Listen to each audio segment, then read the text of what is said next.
ngo filime ntiyitangiye mubona imirasire ngo mwumva disi mutekanye muvuga muti byibuze ubu tugiye gusobanukirwa hehe no kubeshywa. ni ku gasobanurifilms.com.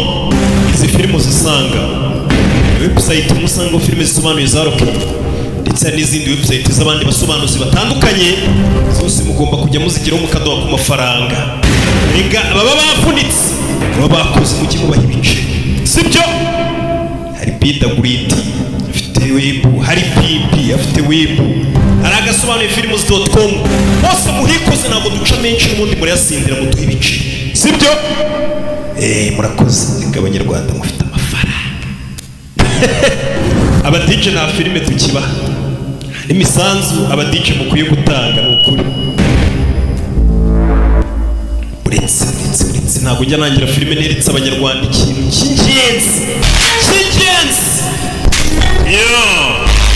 cya kinyobwa kimwe Imana yatwihereye kavuga ati nta munyarwanda uzicwa n'inyota mu gihe cyose hari urwunge. wowe niyitsamuramutsi Sikia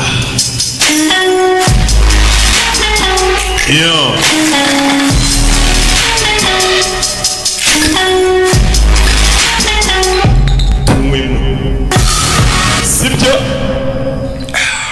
urwunge genda uri ku isoko. ukeneye kurangura nimero iriho amagara ukaduhagararira mu ntara hose waba uri, sibyo? none reka turebe filime yacu nta gutinda. filime y'ubwenge, filime y'umwaka. bimeze bite?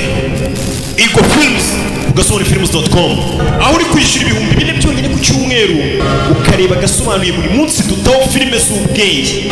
bakubwira ngo Rocky ntagikora nta makuru bafite, ahubwo nkorera amafaranga nkuko namwe muri kuri uyu mushuti ntibari kuvuga wancaga inyuma, baricaye buriraho buracya. haranagwaza n'ibintu byo gusinzira. Who made the move? ari wewe n'umugabo wanjye ninde watangiye undi? twembi twasinze ninde? He did. umugabo wawe niwe wampropose ibyo gukunda, niwe wanterese. Huge mistake. gusa rihambaye nakoze pe. No.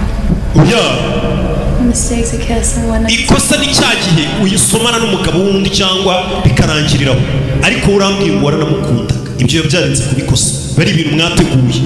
I tried. buriya umuntu yasinze ngo agasomana n'umugasheri wawe nashira agasomana n'undi muntu bikarangiriraho, hari icyo avuga ko bari basinze, ariko yaje ibyo gukundana bigakomeza ejo bandikira n'iki, bari ibintu byateguye.